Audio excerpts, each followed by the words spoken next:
Good morning. Welcome to the home of Calgary Unitarians. My name is Jocelyn Keith Asante, and I use the pronouns she, her. Whomever you are, whomever you love, wherever you are on your journey of faith or search for meaning, welcome. If you are visiting us for the first time or the first time in a long while, know that we are grateful to have you with us. We come together in beloved community to grow in wisdom, deepen relationships, and act for a just and sustainable world. It is a great honor to be asked to acknowledge the land we stand on and the peoples of this land. Today we are situated on the traditional territory of Treaty 7. Signatories, the people of the Blackfoot Confederacy, comprising Siksika, Piikani, and Kainai First Nation, as well as the Tsuut'ina First Nation and the Stoney Nakoda, including the Chiniki, Bearspaw, and Wesley First Nation, and Alberta Métis Region Number 3.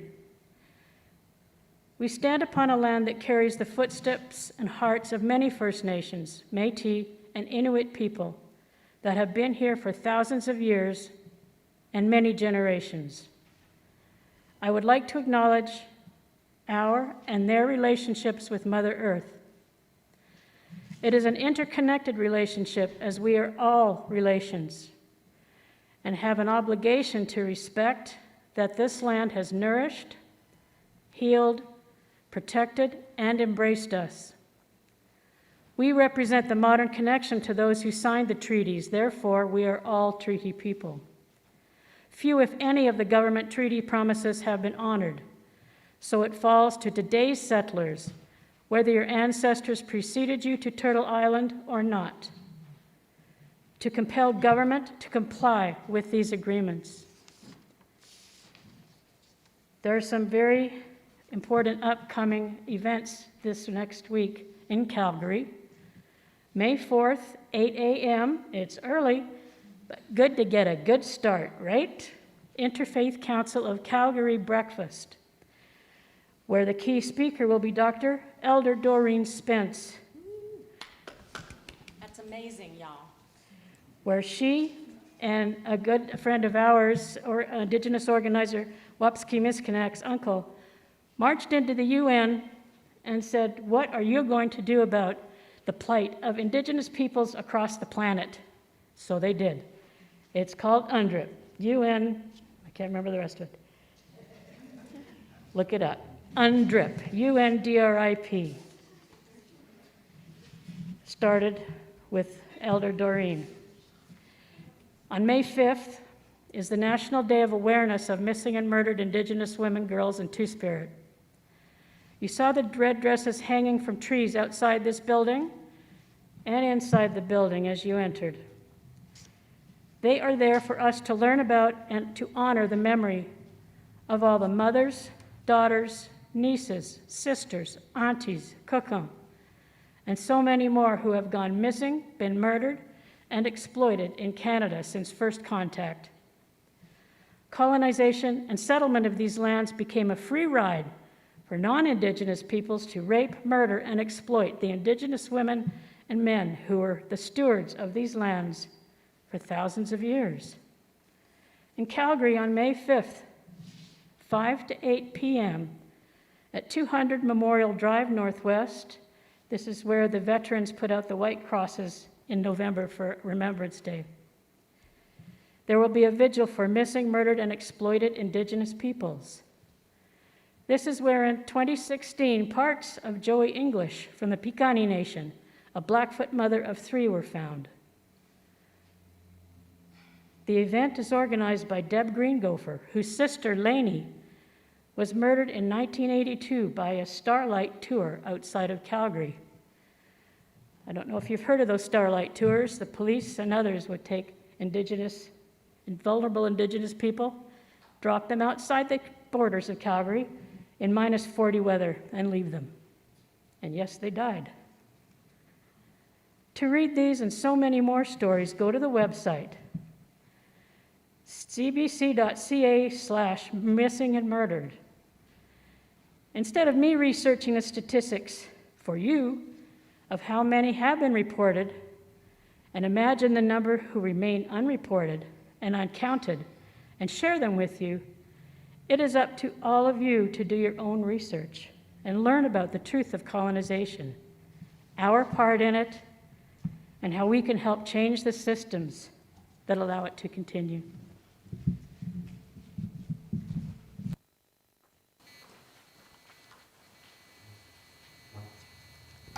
Thank you so much, Jocelyn. Yes.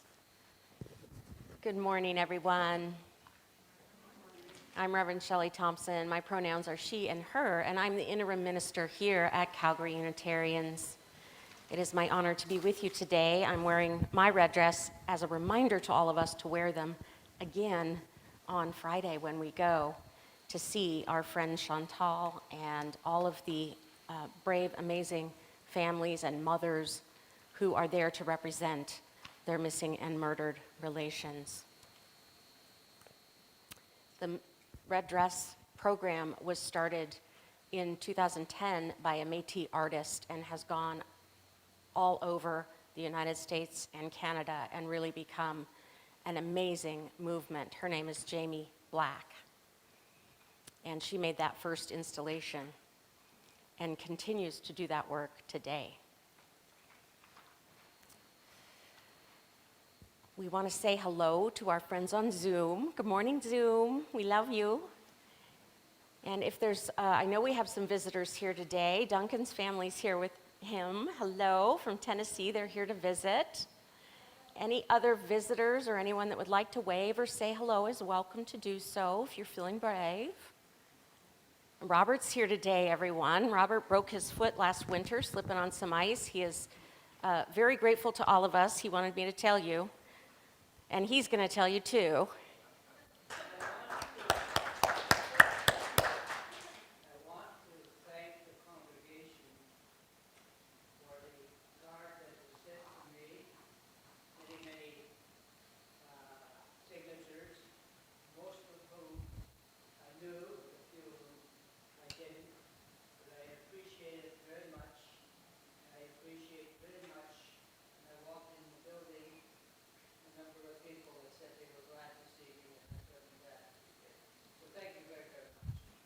Yay! We thank you, Robert, for keeping our building safe, being our lookout and our guardian. So now is a good time for us to rise in body or spirit and say hi to each other. This is something we love to do on Sunday morning, and you can also take the chance to wave at Zoom. Hi, Zoom, we love you. Good morning. Mwah.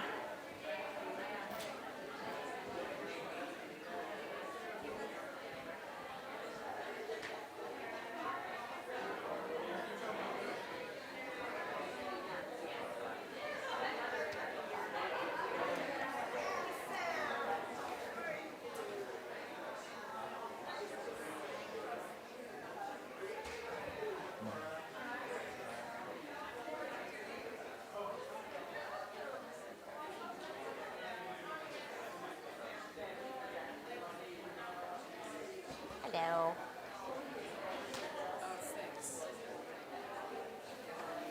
Comme ci, comme ça.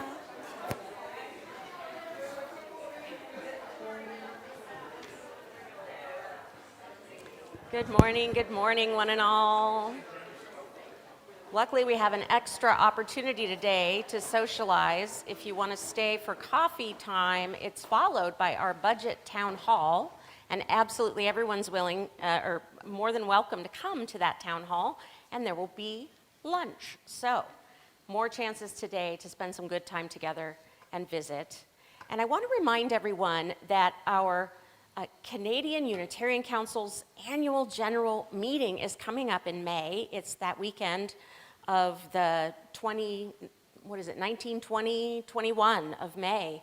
And so May 1st is the registration deadline. If you'd like to be an online participant, or if you're planning to go in person, we definitely want you to get on there today and get those reservations made so that you don't miss out on watching or being present at that annual general meeting that's so important. And we have delegates who are going in person, including our own Pam Rickey, and Rebecca and Dean are going to go and represent us and have done the homework to do the voting. And if you have ideas about that and want to talk to them more and share your thoughts on those initiatives, please contact them and let them know what you're thinking so they can represent all of us well at that wonderful AGM. And that Sunday the 21st will be a national worship service, so we will still gather here, those of us in town, and watch that together here. And hopefully we'll see some of our friends on TV. That's going to be fun. And I also want to remind everyone that next Sunday, May 7th, is our annual general meeting after worship, and we're also going to be offering lunch. And this church does a great job of making those business meetings fun and short and easy peasy. And it's an opportunity to exercise what we call professionally congregational polity. You all decide what happens at your church, and it's a good thing. So we encourage you to come to that as well. And everyone, again, is invited. Only active members are allowed to vote, but absolutely everybody's welcome to come and be with us on that special day. I'm going to light our chalice today with the words of Henry Nouwen.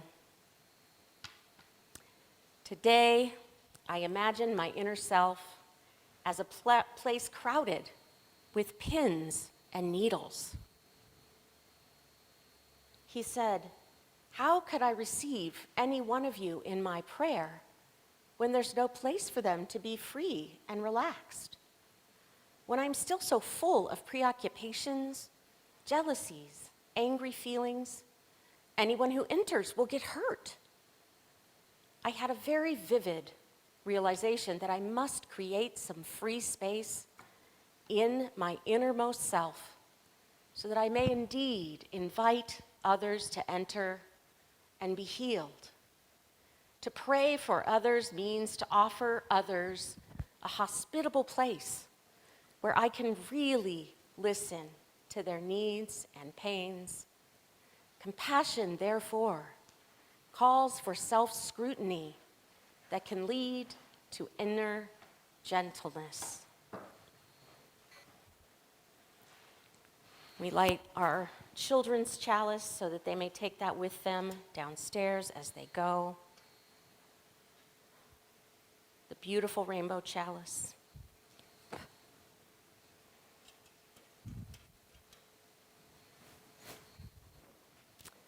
Let us worship together and rise in body or spirit to sing with us.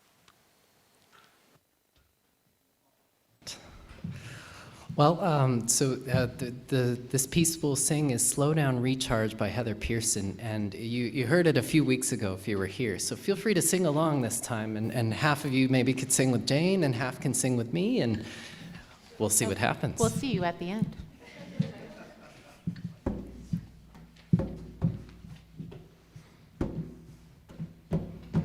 Slow down, recharge, take a breath and remember who you are. Slow down, recharge,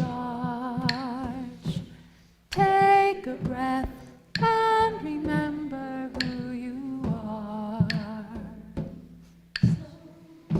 Slow down, recharge, and remember who you are. Slow down, recharge, and remember who you are. Slow down. Slow down.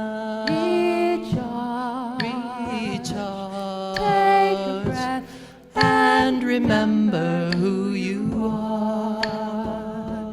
Slow down. Slow down. Recharge. Take a breath. And remember who you are. Slow down. Slow down. recharge, take a breath, and remember who you are. slow down, Slow down, recharge, take a recharge, breath, and remember who you are.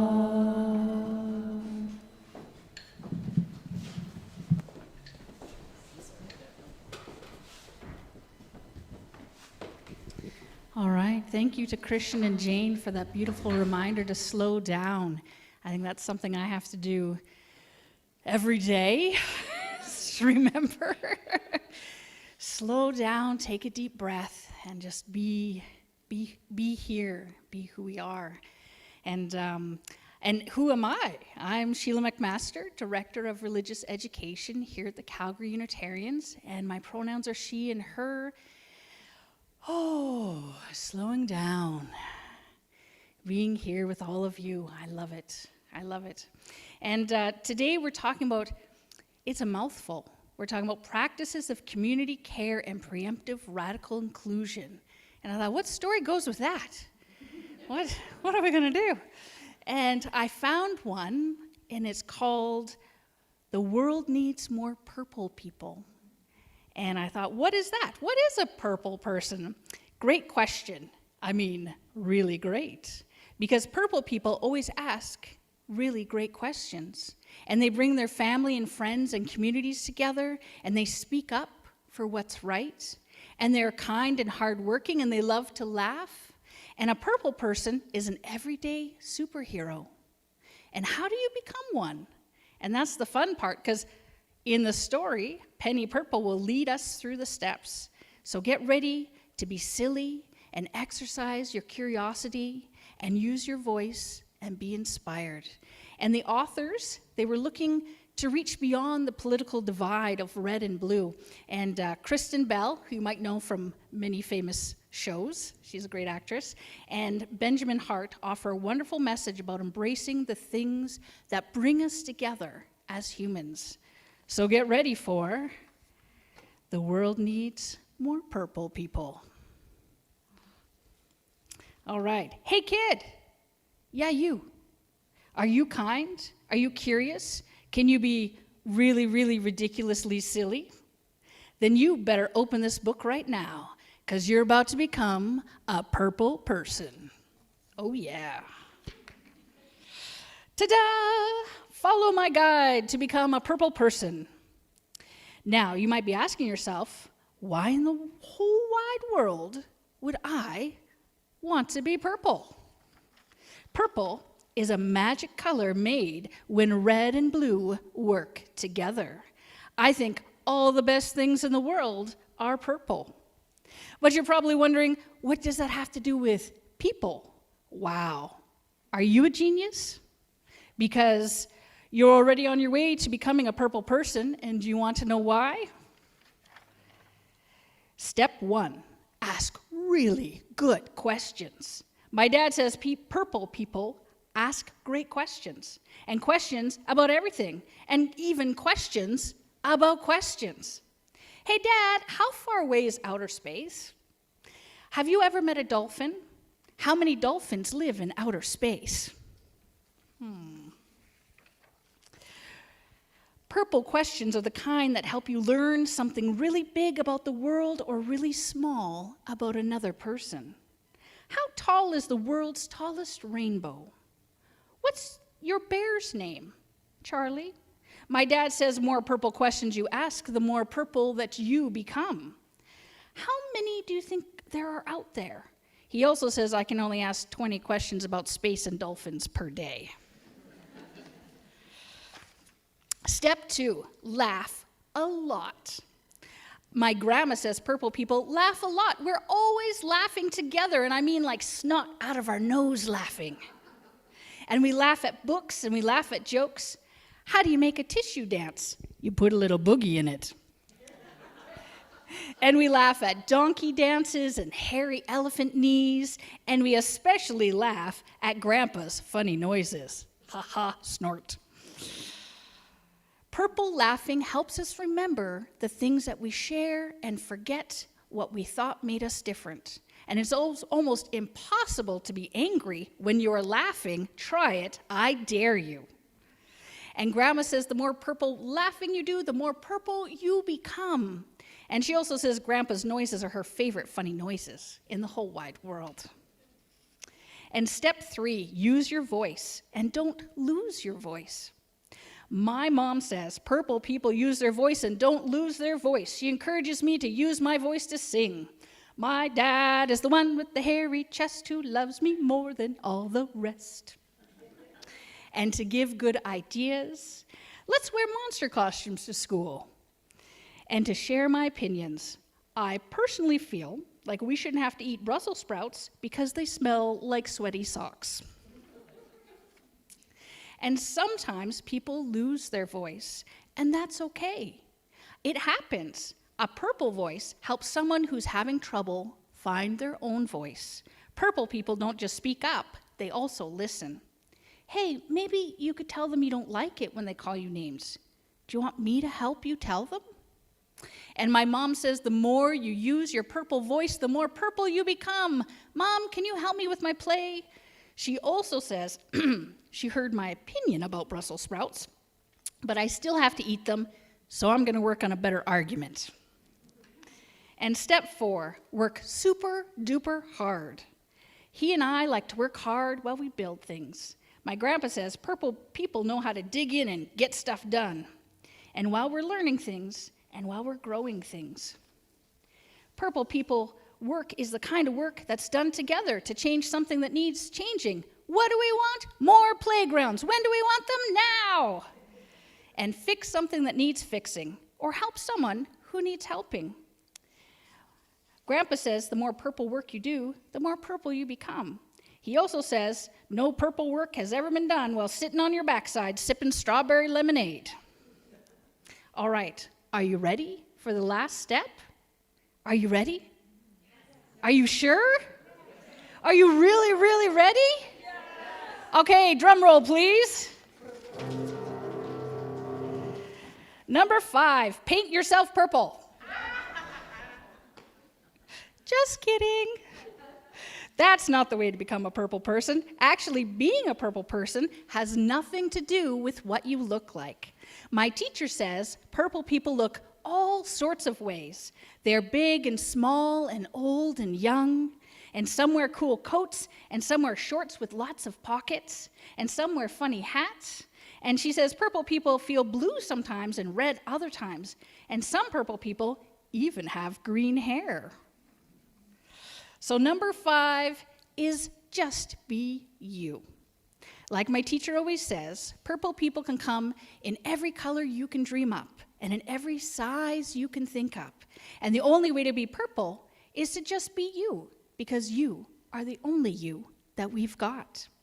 And so those are my surefire steps to turning into a purple person. Hey, wait a minute. Wait a minute. Well, I'll be a llama's mama. You've been beautifully purple this whole time. I'm sure glad you're a purple person, because the world needs more purple people just like you. The end.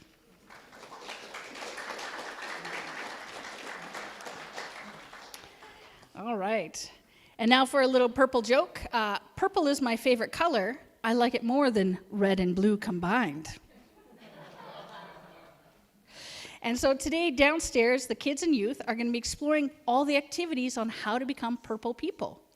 And now that we're becoming purple people, I would ask that we don't play the song Purple People Eater. Which might be a problem. We don't want to attract the Purple People Eater monster. All right. And so for this week's challenge for all of you is, how can we, this week, ask great questions, laugh more, use our voices to help others or to speak up for ourselves, how we can work hard, where do we want to spend our time and energy? So think about that this week. And lastly, how can we totally be ourselves? And so, as Regina Brett says, be eccentric now. Don't wait for old age to wear purple. And now please join me as we sing the children and youth downstairs.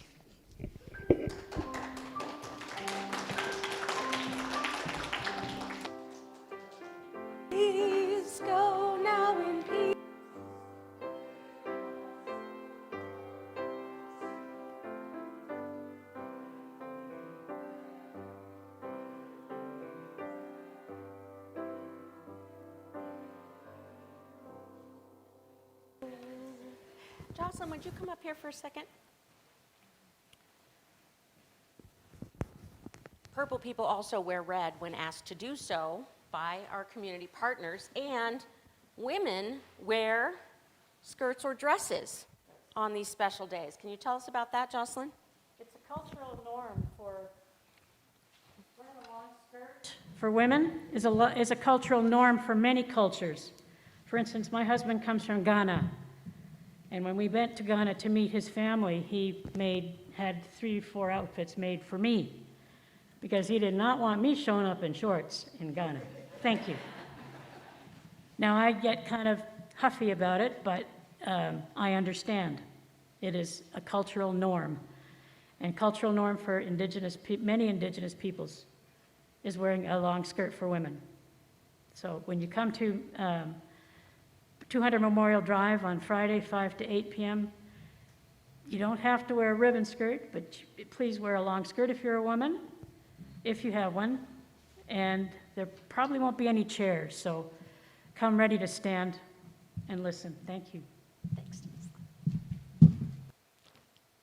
We're learning so many good things about being purple. That's part of preemptive, radical inclusion. We want to think about other people's needs and try to do everything we can to be inclusive of other people's cultures. Now is our time for our candles of care and concern in this community of love and support for one another. We know that there are plenty of life's ups and downs that are just too important not to share.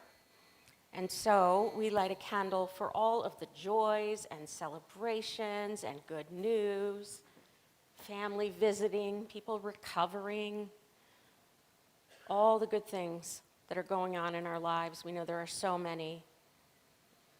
And we laugh and celebrate and share that joy together to make it even greater.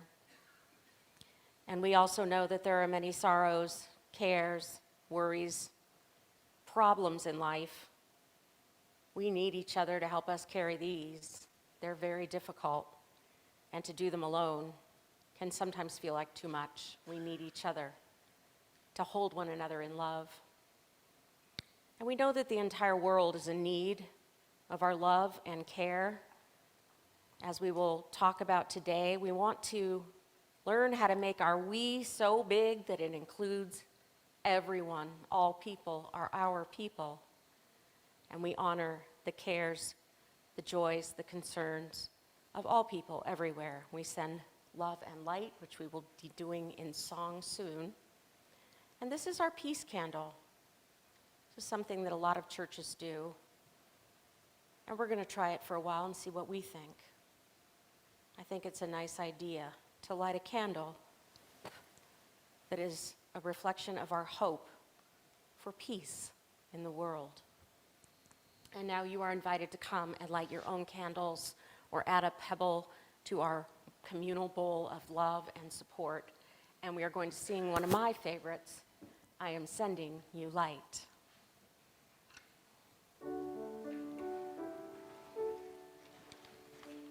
Sure if they're proud. I am sending you light to heal you, to hold you. I am sending you light to hold you in love. I am sending you light to heal you, to hold you. I am sending you light to hold you in love. No matter where you go, no matter where you've been, you'll never walk alone. I feel you deep within, and I am sending you to heal you, to hold you. I am sending you light to hold you in love. I am sending you light to heal you,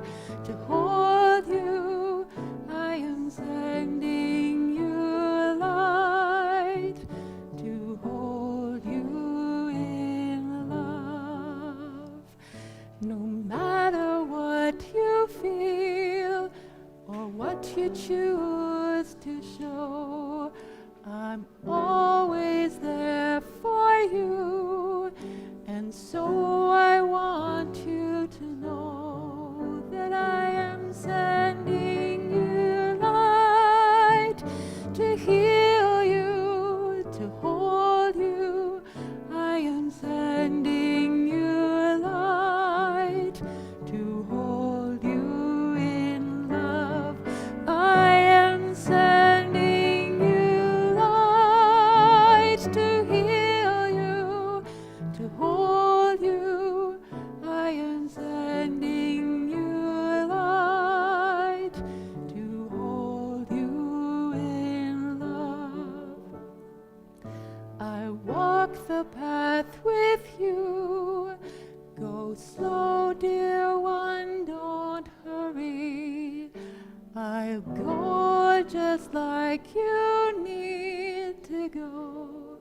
There is no need to worry, for I am sending you light to heal you, to hold you.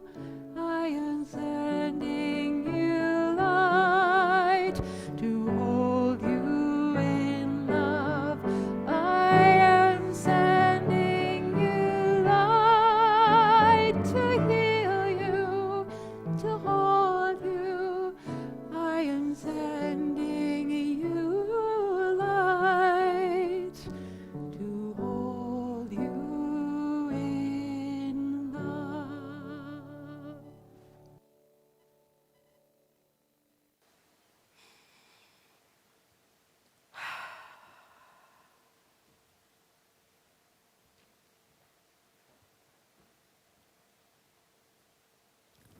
Let's take a moment to center ourselves. Make yourself as comfortable as you can right now. Take a few slow, deep, let go breaths.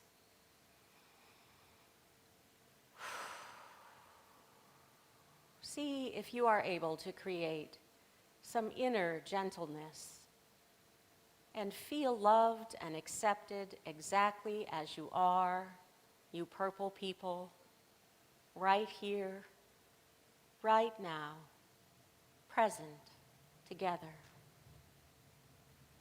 Notice any discomfort or barriers to relaxation, pins and needles that might come up.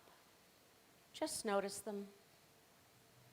Pay attention to your thoughts and feelings as we go along.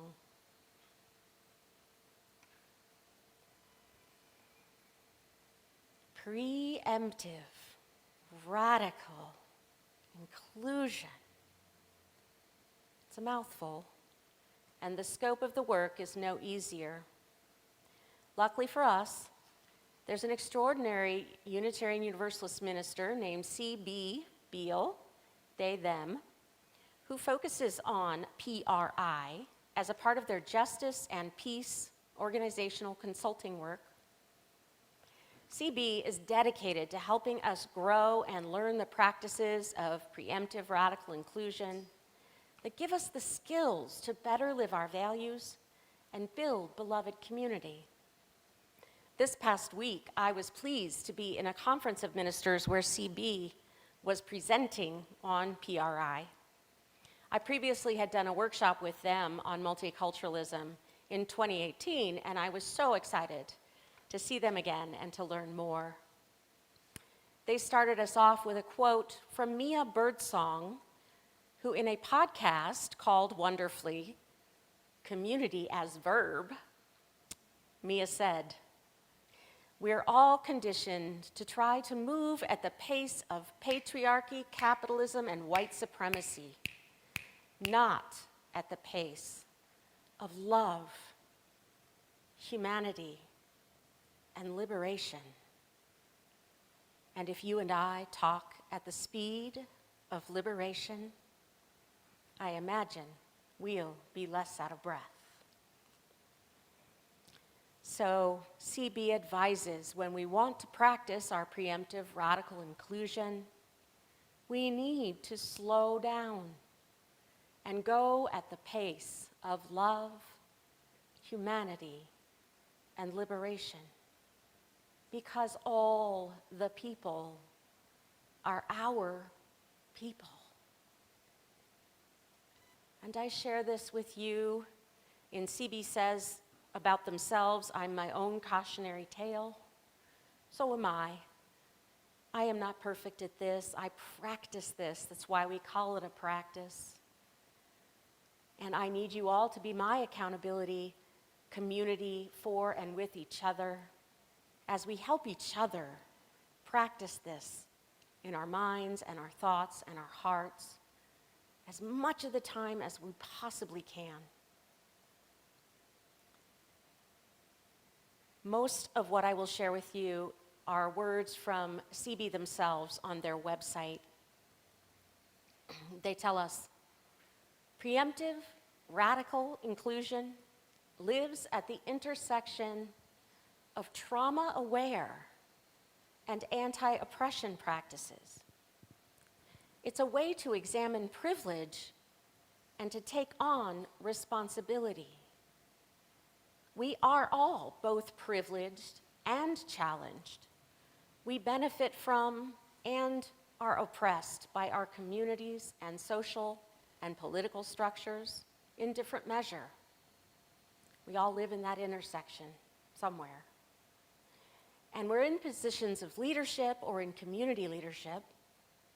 It's our responsibility to identify the ways we benefit from structures of oppression, as well as the ways we are marginalized and or oppressed, to sit with the complication and the discomfort as we figure out how we can be part of a liberation struggle that reaches back in history and forwards towards justice.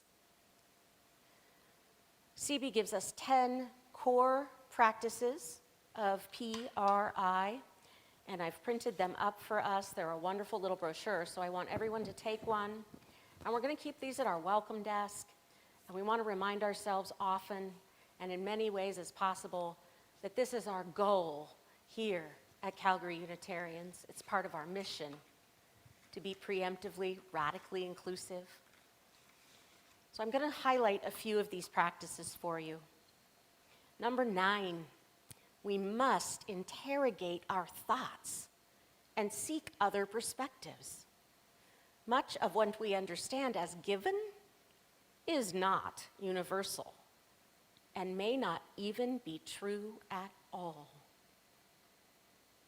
It's important we don't always believe what we think. As we begin to interrogate the knowledge and perspectives of people who are marginalized and oppressed in different ways than we are, we can use that knowledge to ask ourselves, what would a particular person think of this? What might they notice that I didn't? CB tells us inclusion simply doesn't mean that we include others in our circle of what we already do, how we already do it. CB tells us that is the core of colonization, and we're working hard to decolonize Unitarian Universalism collectively. It's something that's very challenging. It's something that's really poignant work, and this practice of preemptive, radical inclusion is an antidote. It's how we decolonize. Inclusion means we expand the experience to encourage deep involvement and make that involvement possible. Inclusion without centering the voices of the most marginalized is not inclusion. When we involve others in the creation of our projects and communities, our we becomes larger, and what we do and how we do it transforms into something new, and we change. We change. Evidence of our success is not more people in attendance. We've got to practice remembering that. Evidence of success is not more people in the room.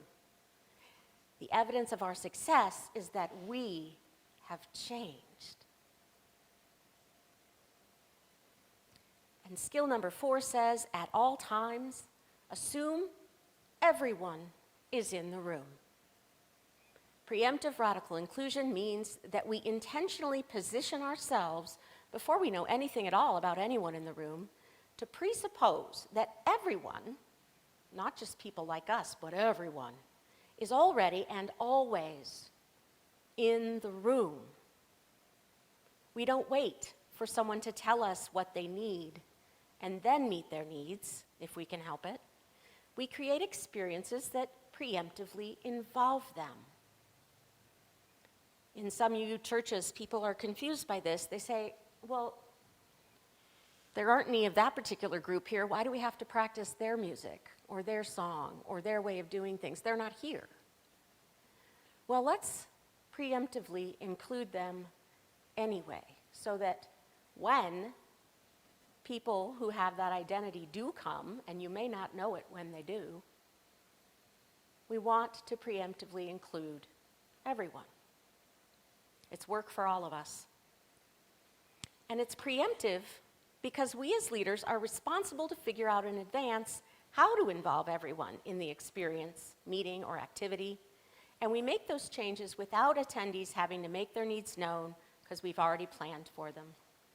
And we do this because this is what we most deeply long for. It's what we want. We want a community that's fully welcoming, a community that creates justice and well-being. CB says the word radical is in the title because if we're doing this correctly, the created experience won't be the expected experience. I love that. The created experience won't be the expected experience. It might even be dramatically, radically different. How we make this happen is not something most of us were taught. We've been limited by the framework we inherited, and we perceive the world the way we were taught to perceive the world. And now we're empowered to choose a new way. We all get free together. End quote. We refer to this as collective liberation. They told us this is harm reduction work. And I like to think about it that way. It's harm reduction work.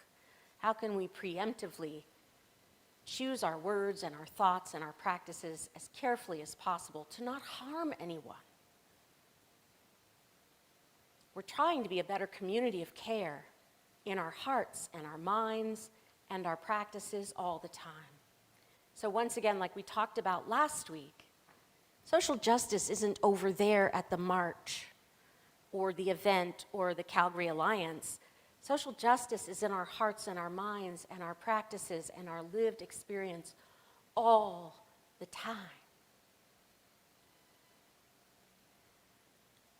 Practice number 5 is perhaps the most crucial. We must simultaneously get comfortable with failing and redouble our efforts not to. We have to challenge that white supremacy notion of perfection and that ridiculous idea. Talk about things we believe are not true. Perfection's not attainable. That's not true. And failure doesn't mean you should be ashamed of yourself. There's no shame. There's no shame in failure. 2 things we were taught to believe that are not true. Get comfortable with failing and redouble your efforts not to. That's the key. The accountability piece is the key there. Some of the examples of preemptive radical inclusion right here at Calgary Unitarians that we are practicing. We're never done practicing. We never get there. We're mindful of a wide variety of dietary needs. We do our best to be preemptively, radically inclusive with vegan, vegetarian, gluten-free, sugar-free, dairy-free. We hope everyone will find something to enjoy: coffee, tea, water, juice. We do our best to offer hospitality to everyone. We assume everyone's in the room. That's what we're doing. We're assuming everyone's in the room, and we offer accordingly.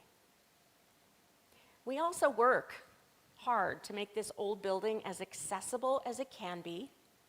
Our bathrooms are gender neutral. The one in the lobby is accessible. And once we came back into this building, the new lifts are in use. Well, we've discovered ways, and there are probably still more ways, that the lift and the building itself, which we already knew, are not working for everyone. Unfortunately, this was an example of people having to ask to get their needs met. And then after we failed, though, in those ways, we were accountable. We apologized, and we learned, and we resolved to do better. So I want to tell you about these things we've learned, and Jeff and Eric, our building team, they helped us implement change as quickly as they possibly could. And there are things we can't do quickly. We have to know that. And I want to tell you about them so you can all bear them in mind when you challenge your thinking and you are preemptively, radically inclusive of people of all abilities, because it's important that we do this together. I'm sure you've noticed the landing when you walk in is very small. And if a person's in a scooter or has a walker or any sort of mobility device, it is imperative that there is nothing else in that hallway. The snow shovels, the trash can, whatever it is, out of there. Keep it clear. There's not enough room as it is.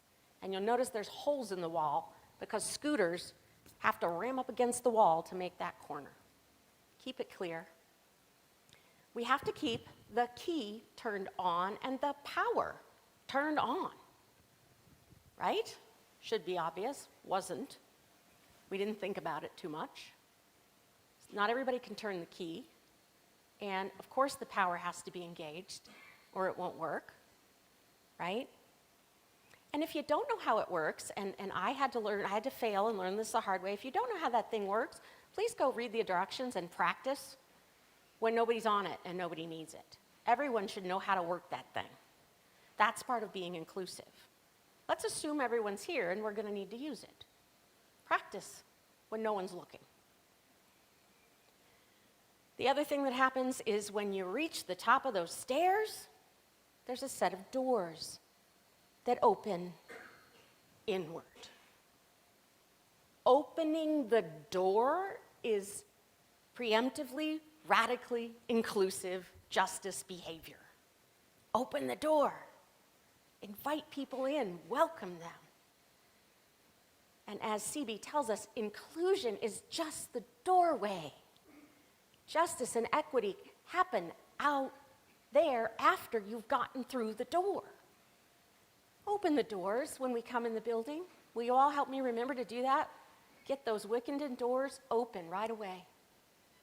Keep the power on, keep the key in, keep the hallway cleared, and just watch out for each other. We also know that a lot of people rely on Calgary Transit Access, how does that go?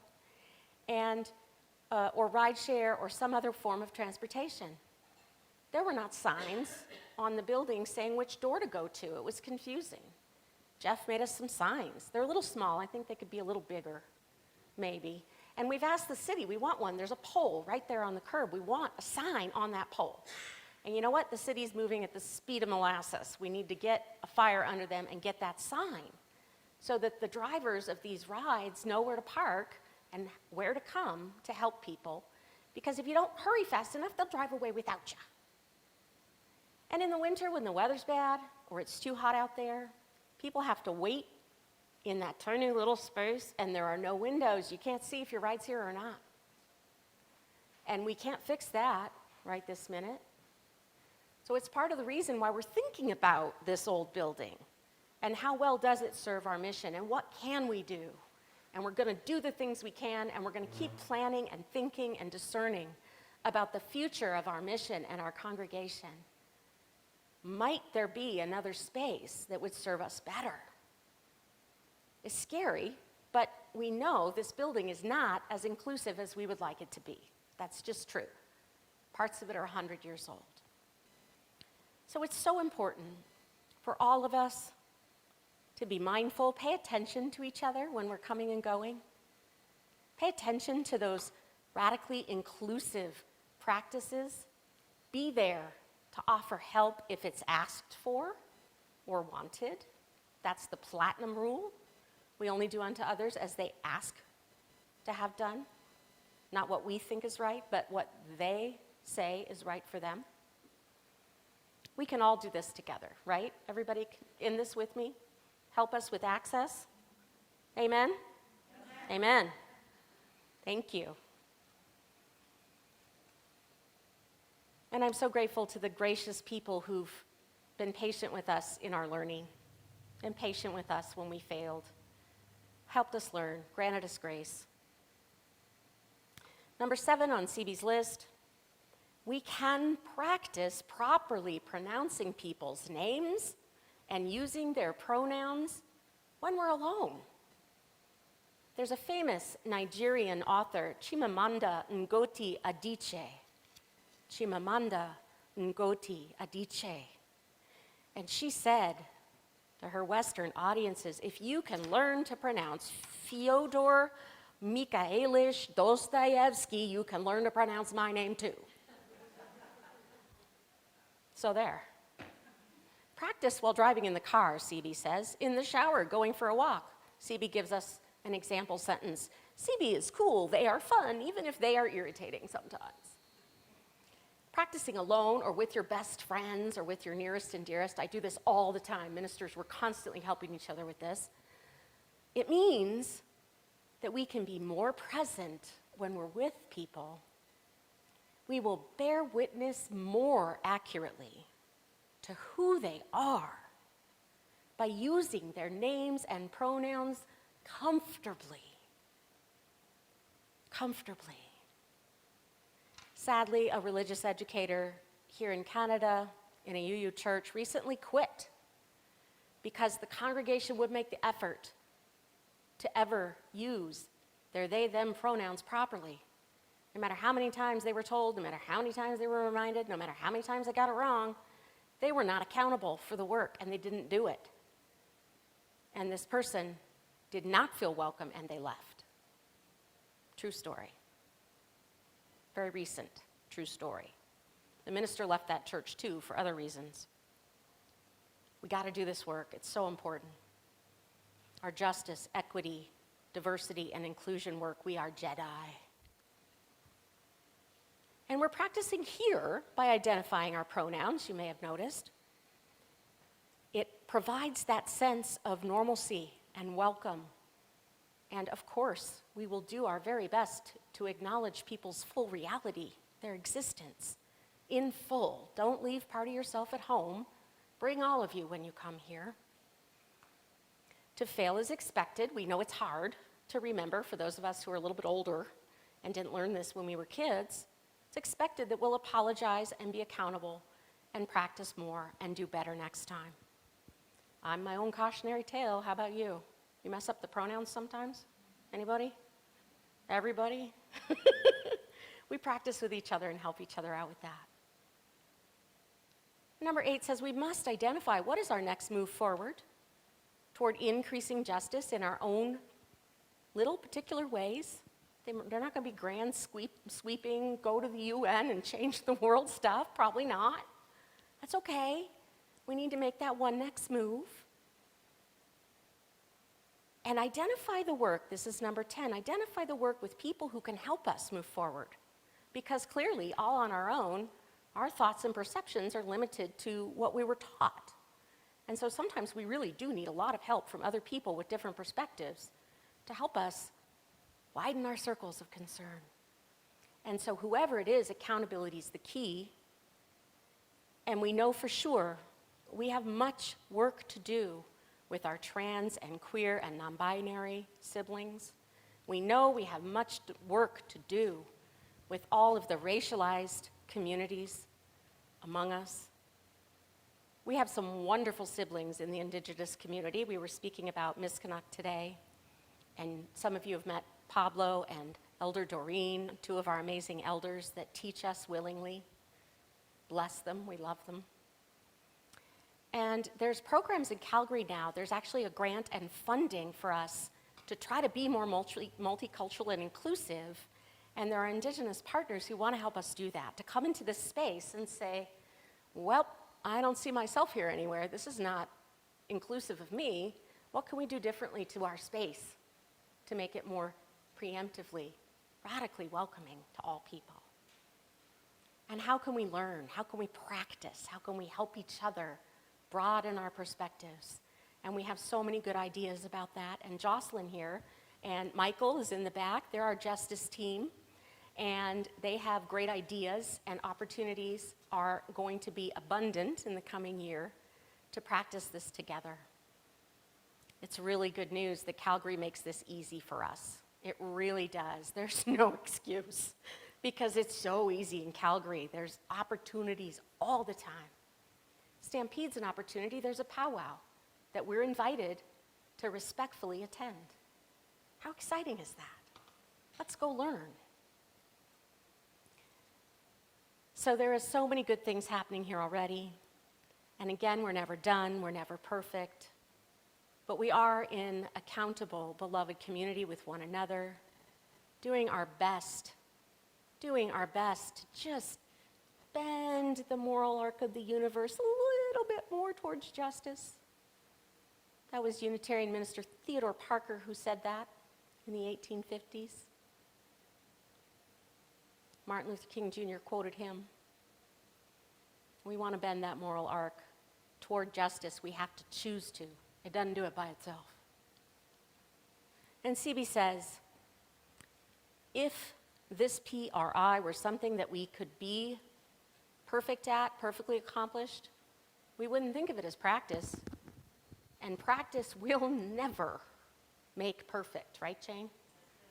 Jane knows about perfection. She's a musician. Christian knows the evil perfectionist tendencies in our society.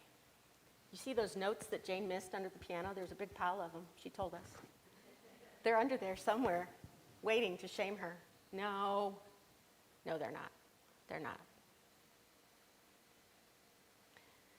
CB says, practice will never make perfect. Practice will make more covenantal, beloved community, better hospitality, increased generosity and witness, increased equity, and more justice. And as the Reverend Bill Singford said to us this week, come as you are, but don't stay that way for long. Be changed and be the change, my beloveds. Amen. Ashe. May it be so. And now is a time when we gratefully accept your financial generosity that enables us to do this good work together. It's one of the things that is very special about this community is that it is self-sustaining. It's part of our choice, our decision to be a beloved community together.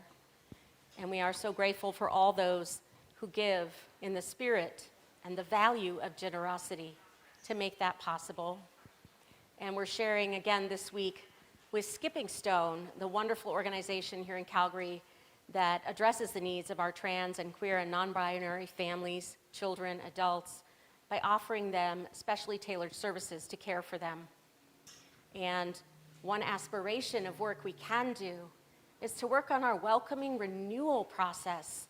We're a welcoming congregation. That happened so long ago. There's a yearly renewal process of worship and exercises and inviting speakers and taking action to stay current with accountably being a welcoming congregation for today. So that's one thing we can do together. And I encourage us to do that because Skipping Stone also has a trans-affirming network for all of Calgary to help our trans siblings know where it's safe to go, where it's safe to do business, where is it safe to be in our city, because we know their very lives are in danger, and it would be so fitting of the mission and care and love of this community to do the work to be a part of that affirming network. I encourage us to think about doing that as soon as we're able. Ushers, please come forward if we have some. We do. Volunteers, thank you. There they are. Thank you very much. And we have music as we give.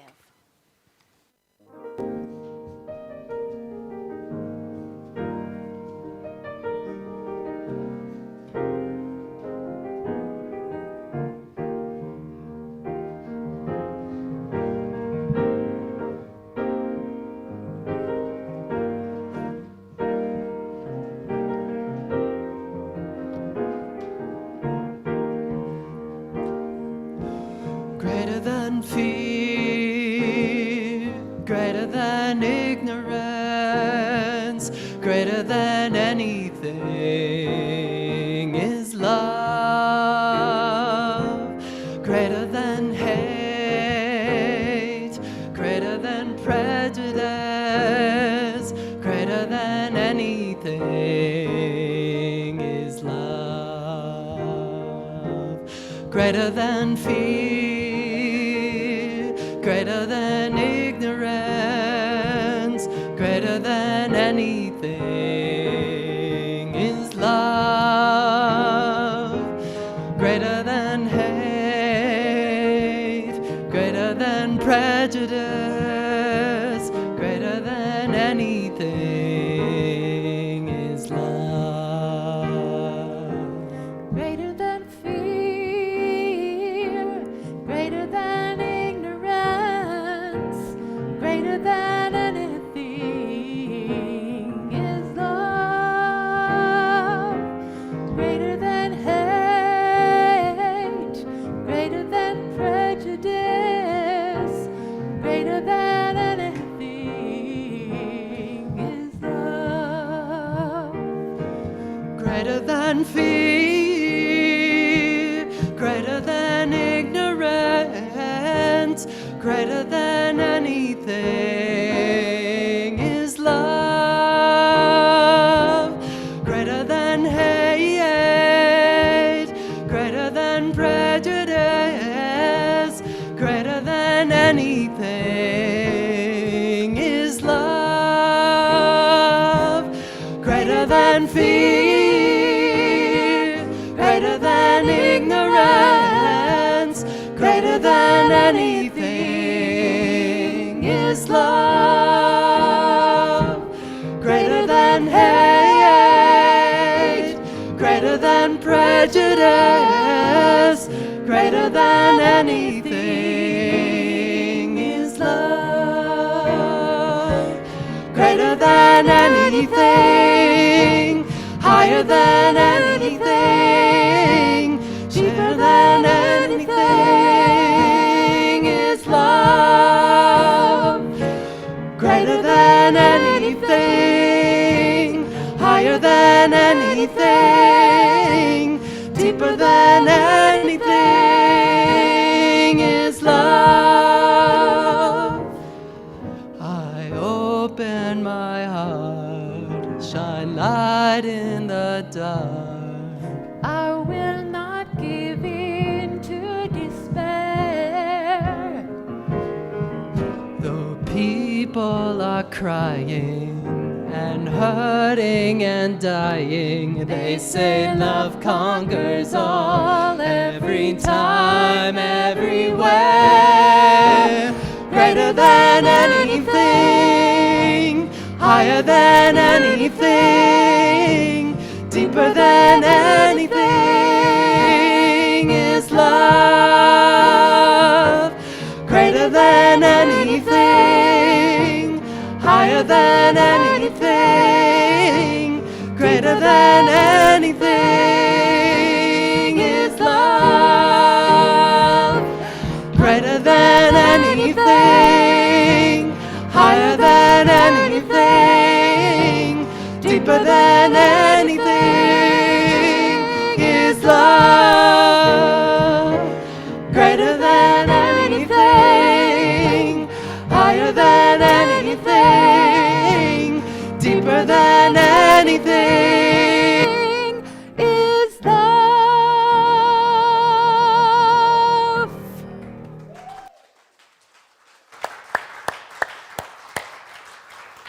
Fabulous. Fabulous. That's so fabulous, we don't need a closing hymn. That was it. Extinguish the chalice, but not the flame of community care in our hearts and our minds and our thoughts that we take with us everywhere. With the words of Richard Gilbert, be gentle with one another. It's a cry from the lives of the people battered by thoughtless words and brutal deeds. It comes from the lips of those who speak them and the lives of those who do them. Who of us can look inside another and know what is there of hope or hurt or promise and pain? Who can know from what far places each has come or to what far places each may hope to go? Our lives are like fragile eggs. They crack and the substance escapes. Handle with care. Handle with exceedingly tender care. For there are human beings within. Human beings as vulnerable as we are, who feel as we feel, who hurt as we hurt. Life is too transient to be cruel with one another. It's too short for thoughtlessness, too brief for hurting. Life is long enough for caring. It's lasting enough for sharing, precious enough for love. Be gentle with one another. You are invited to stay for coffee, conversation, and lunch, and our town hall forum. Jocelyn let me know there's a powwow at Bonus Community Center on May 6th on Saturday. Everyone's welcome. That's exciting news. And we hope to see people on Friday for our Red Dress Day. My beloveds, go at the pace of love, humanity, and liberation. Go in peace, and may the 4th be with you, my Jedi. Amen.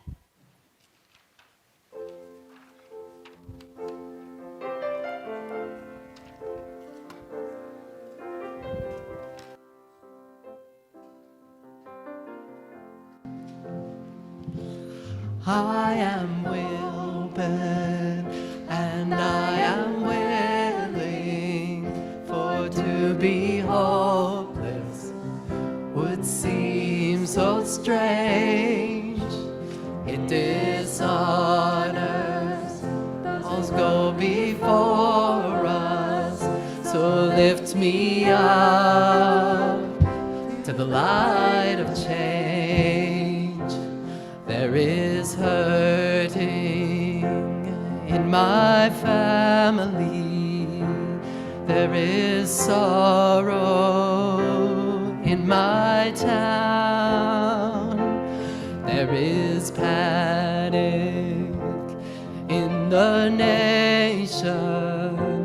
There is wailing the whole earth round. For I am open and I am willing to be hopeless.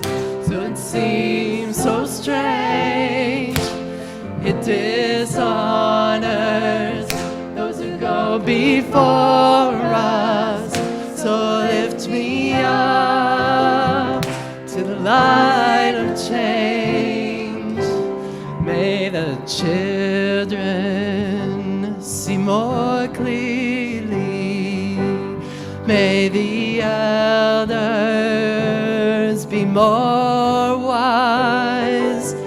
May the winds of change caress us, even though it burns our eyes. For I am open and I am willing, to be hopeless would seem so strange. It dishonors those who go before us. So lift me up to the light of change. a mighty oak to hold my confusion. Give me a desert to hold my fears. Give me a sunset to hold my wonder. Give me an ocean to hold my tears. For I am open and I am willing, for to be hopeless would seem so strange. It dishonors those who go before us. So lift me up to the light of change.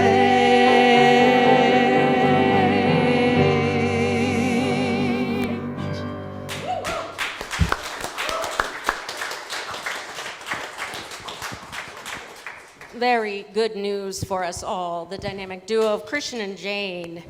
We'll be back in the fall, don't worry.